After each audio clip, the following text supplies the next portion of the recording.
Ito na guys, bukas na. Ano ba to guys?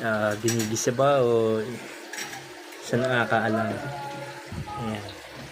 Sige.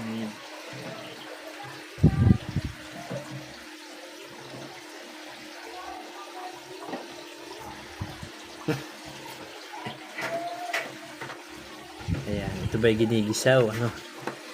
Kasi first time ko lang itong dilata na ito. Imported daw po. Masarap kaya?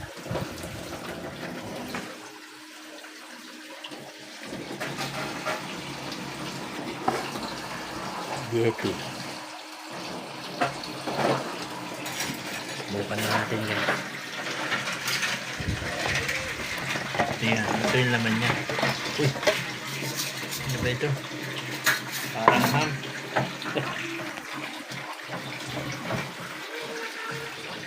Ayan guys.